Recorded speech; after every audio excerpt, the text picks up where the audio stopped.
मित्रांनो नमस्कार।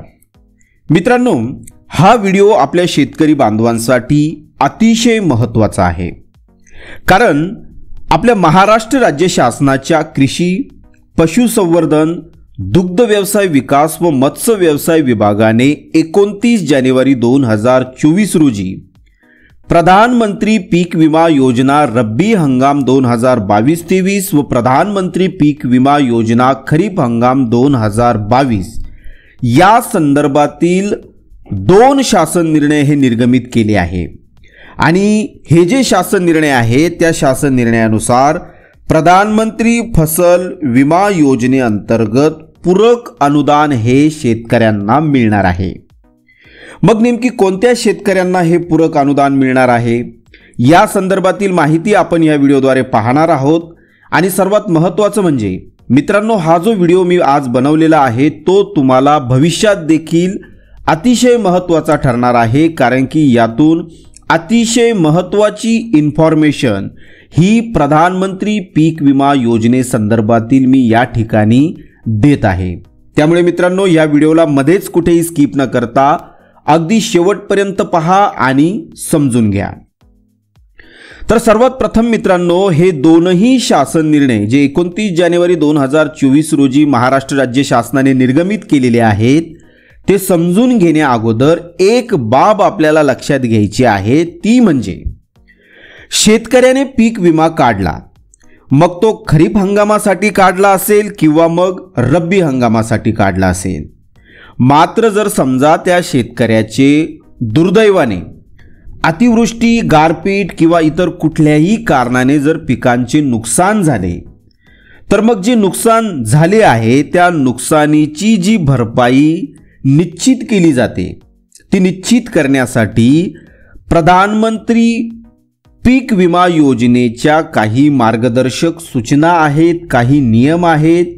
मग त्या सूचना व नियमांचे पालन करूनच शेतकऱ्याची नुकसान भरपाई ही निश्चित केली जाते।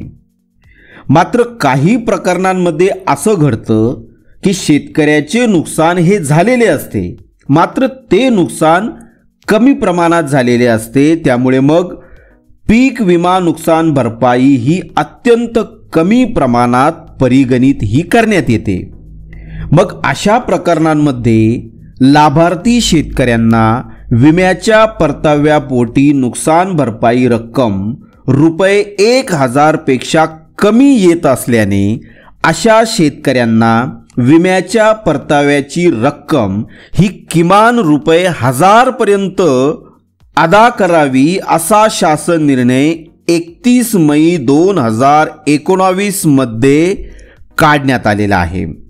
आता मित्रांनो, हा शासन निर्णय तुम्हाला समोर स्क्रीनवरती दिसत आहे।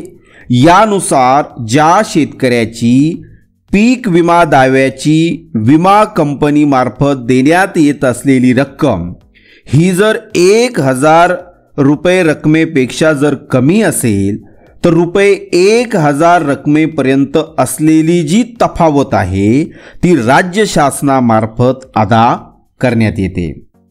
मग यासाठी शासन पूरक अनुदान त्या शेतकऱ्यांना विमा कंपन्यांमार्फत देते।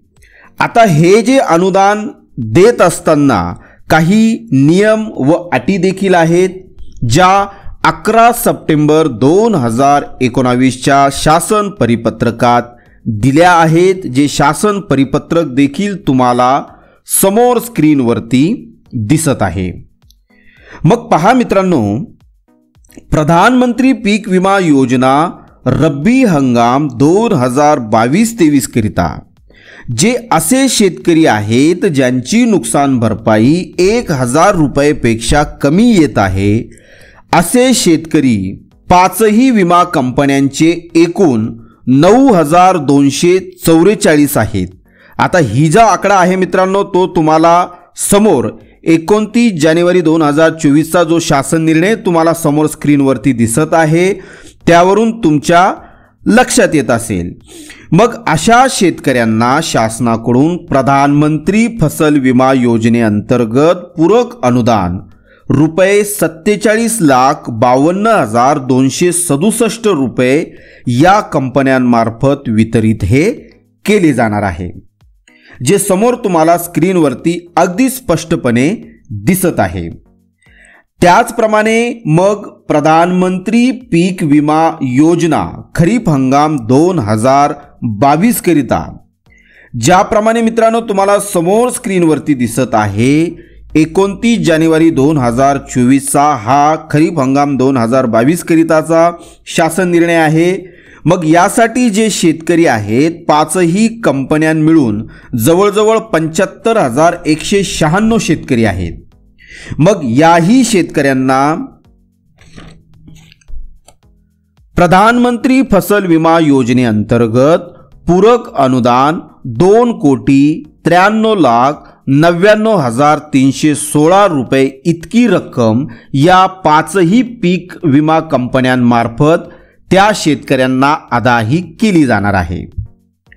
तरी मग मित्रांनो, तुमच्या लक्षात आलं असेल की ज्या शेतकऱ्यांनी पीक विमा काढला त्यांच्या पिकाचे नुकसान झाले, मात्र ते नुकसान कमी प्रमाणात झाले, ज्यांना पीक विम्याचा परतावा हा रुपये 1000 पेक्षा कमी मिळणार होता, त्यांना मग किमान 1000 रुपये पीक विम्याचा परतावा मिळावा यासाठी प्रधानमंत्री फसल विमा योजनेअंतर्गत पूरक अनुदान या दोनही शासन निर्णयांद्वारे खरीप हंगाम 2022 व रब्बी हंगाम 2022-23च्या अशा प्रकारच्या पात्र लाभार्थ्यांना मिळणार आहे। आणि त्या संदर्भातीलच मग मित्रांनो हे दोनही शासन निर्णय 29 जानेवारी 2024 रोजी महाराष्ट्र राज्य शासनाने निर्गमित केलेले आहे। मग मित्रांनो, तुमच्या लक्षात आलंच असेल की नेमकी कोणत्या शेतकऱ्यांना प्रधानमंत्री फसल विमा योजनेअंतर्गत पूरक अनुदान हे मिळणार आहे। आशा आहे मित्रांनो ही इन्फॉर्मेशन तुमच्यासाठी नक्कीच युजफुल असेल। जर मित्रांनो हा व्हिडिओ तुम्हाला आवडला असेल तर नक्कीच लाईक करा आणि ह्या व्हिडिओला जास्तीत जास्त आपल्या शेतकरी बांधवांपर्यंत शेअर करा, जेणेकरून मित्रांनो त्यांनाही या नियमासंदर्भातील माहिती ही मिळू शकेल। धन्यवाद मित्रांनो।